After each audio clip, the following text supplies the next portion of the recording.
حضرت عروہ رضی اللہ تعالی عنہ کہتے ہیں حضور صلی اللہ علیہ وآلہ وسلم کے زمانے میں فتح مکہ کے موقع پر ایک عورت نے چوری کی۔ اس عورت کے قوم والے گھبرا کر حضرت اسامہ بن زید رضی اللہ تعالی عنہ کے پاس گئے تاکہ وہ حضور صلی اللہ علیہ وآلہ وسلم سے اس عورت کی سفارش کر دیں اور یوں ان کی عورت چوری کی سزا سے بچ جائے۔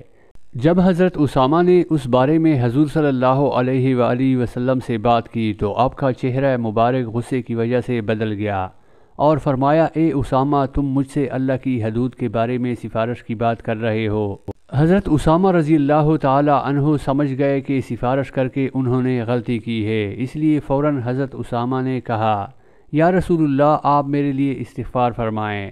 شام کو حضور صلی اللہ علیہ وآلہ وسلم بیان فرمانے کھڑے ہوئے۔ پہلے اللہ کی شان کی مناسب ثنا بیان کی، پھر فرمایا، اما بعد، تم سے پہلے لوگ صرف اسی وجہ سے ہلاک ہوئے کہ جب ان کا طاقتور اور معزز آدمی چوری کرتا تو اسے چھوڑ دیتے، اور جب کمزور آدمی چوری کرتا تو اس پر حد شرعی قائم کرتے۔ اس ذات کی قسم جس کے قبضے میں محمد کی جان ہے، اگر محمد کی بیٹی فاطمہ بھی چوری کرے گی تو میں اس کا ہاتھ ضرور کاٹوں گا۔ پھر حضور صلی اللہ علیہ وآلہ وسلم نے حکم دیا جس پر اس عورت کا ہاتھ کاٹا گیا، اور اس نے بہت اچھی توبہ کی اور اس نے شادی بھی کی۔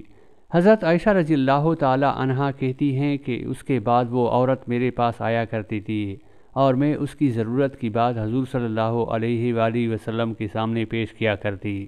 حضرت ابو قتادہ رضی اللہ تعالی عنہ کہتے ہیں، ہم لوگ حضور اقدس صلی اللہ علیہ وآلہ وسلم کے ساتھ غزوہ حنین کے موقع پر نکلے۔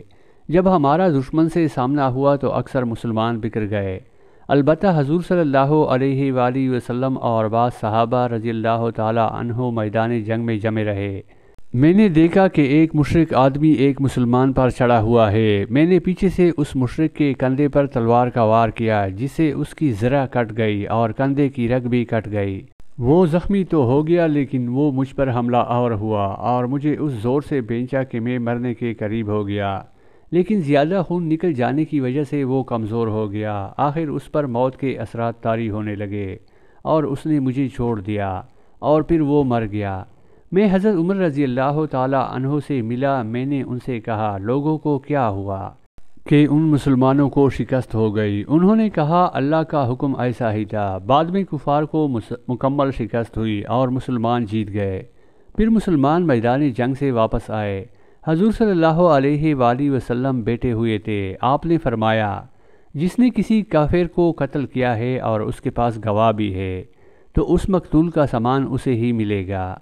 میں نے کھڑے ہو کر کہا، کون میرے لیے گواہی دیتا ہے؟ جب کسی نے جواب نہ دیا تو میں بیٹھ گیا۔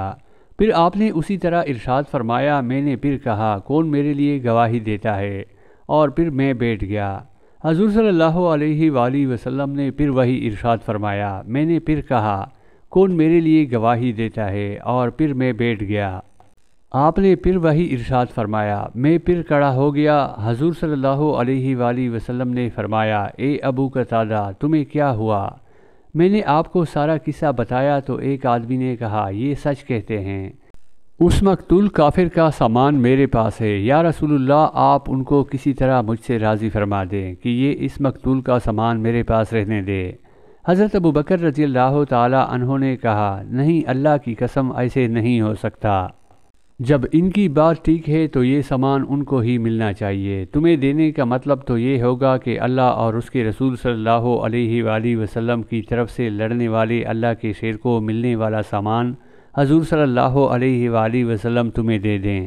حضور صلی اللہ علیہ وآلہ وسلم نے اس سے فرمایا، ابو بکر ٹھیک کہتے ہیں، تم ان کو وہ سامان دے دو۔ چنانچہ اس نے مجھے وہ سامان دے دیا جسے میں نے بنو سلمہ کے علاقہ میں ایک باغ خریدا۔ یہ وہ پہلا مال تھا جو میں نے اسلام میں جمع کیا۔ حضرت عبداللہ بن ابی حضرت اسلمی رضی اللہ تعالی عنہ کہتے ہیں، ان کے ذمہ ایک یہودی کے 4 درہم قرض تھے۔ اس یہودی نے اس قرض کی وصولی میں حضور صلی اللہ علیہ وآلہ وسلم سے مدد لینی چاہی اور یوں کہا، اے محمد، میرے اس آدمی کے ذمہ 4 درہم قرض ہیں اور یہ ان دراہم کے بارے میں مجھ پر غالب آ چکے ہیں، یعنی میں کئی مرتبہ ان سے تقاضا کر چکا ہوں لیکن یہ مجھے دیتے نہیں۔ حضور صلی اللہ علیہ وآلہ وسلم نے ان سے فرمایا، اس کا حق اسے دے دو۔ انہوں نے کہا اس ذات کی قسم جس نے آپ کو حق دے کر بھیجا ہے، دینے کی میرے پاس بالکل گنجائش نہیں ہے۔ حضور صلی اللہ علیہ وآلہ وسلم نے ان سے فرمایا اس کا حق اسے دے دو۔ انہوں نے کہا اس ذات کی قسم جس کی قبضے میں میری جان ہے، دینے کی بالکل گنجائش نہیں ہے، اور میں نے اسے بتایا تھا کہ آپ ہمیں خیبر بھیجیں گے اور امید ہے کہ آپ ہمیں کچھ مال غنیمت دیں گے، اس لیے وہاں سے واپسی پر اس کا قرض ادا کر دوں گا۔ حضور صلی اللہ علیہ وآلہ وسلم نے فرمایا اس کا حق ادا کر دو۔ آپ کی عادت شریفہ یہ تھی کہ آپ کسی بات کو 3 دفعہ سے زیادہ نہیں فرماتے تھے۔ 3 دفعہ فرما دینا پورے اہتمام اور تاکید کی نشانی تھی۔ چنانچہ حضرت ابن ابی حضرت بازار گئے، ان کے سر پر پگڑی تھی اور ایک چادر باندھ رکھی تھی۔ انہوں نے سر سے پگڑی اتار کر اسے لنگی بنا لیا اور چادر کھول کر اس یہودی سے کہا تم مجھ سے یہ چادر خرید لو۔ چنانچہ وہ چادر اس یہودی کے ہاتھ 4 درہم میں بیچ دی۔ اتنے میں ایک بڑھیا کا وہاں سے گزر ہوا، اس نے یہ حال دیکھ کر کہا اے حضور صلی اللہ علیہ وآلہ وسلم کے صحابی تمہیں کیا ہوا؟ انہوں نے اسے سارا قصہ سنایا تو اس بڑھیا نے اپنے اوپر سے چادر اتار کر ان پر ڈال دی اور کہا یہ چادر لے لو۔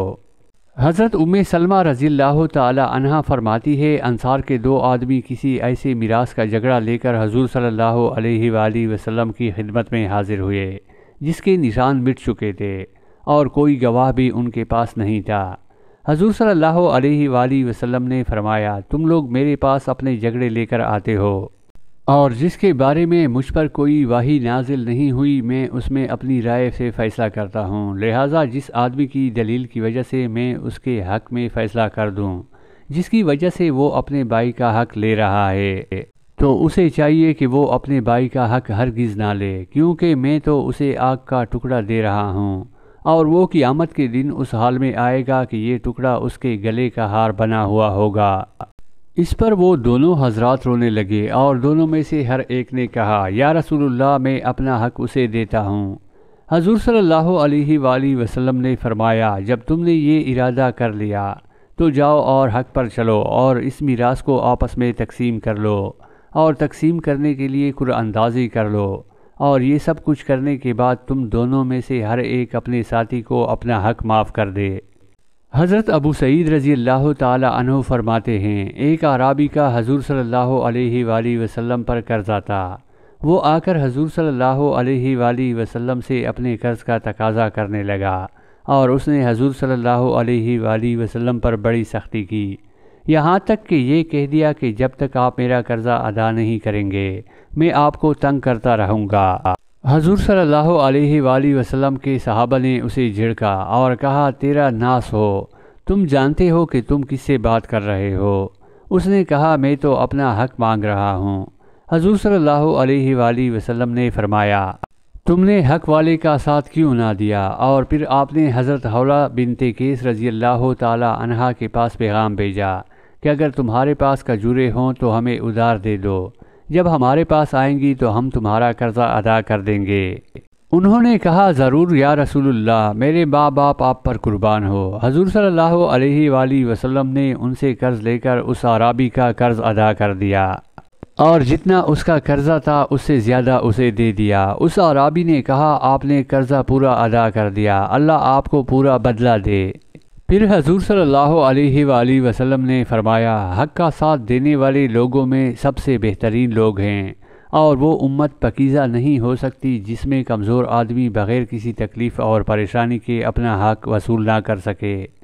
حضرت حمزہ بن عبد المطلب رضی اللہ تعالی عنہ کی اہلیہ حضرت حولہ بنت قیس رضی اللہ تعالی عنہا فرماتی ہیں بنو سعدہ کے ایک آدمی کی 1 وسق کھجوریں حضور صلی اللہ علیہ وآلہ وسلم کے ذمہ قرض تھیں۔ 1 وسق تقریباً 5.25 من کا ہوتا ہے۔ اس آدمی نے آ کر حضور صلی اللہ علیہ وآلہ وسلم سے اپنی کھجوروں کا تقاضا کیا۔ حضور صلی اللہ علیہ وآلہ وسلم نے ایک انصاری صحابی سے فرمایا کہ اس کا قرض ادا کر دو۔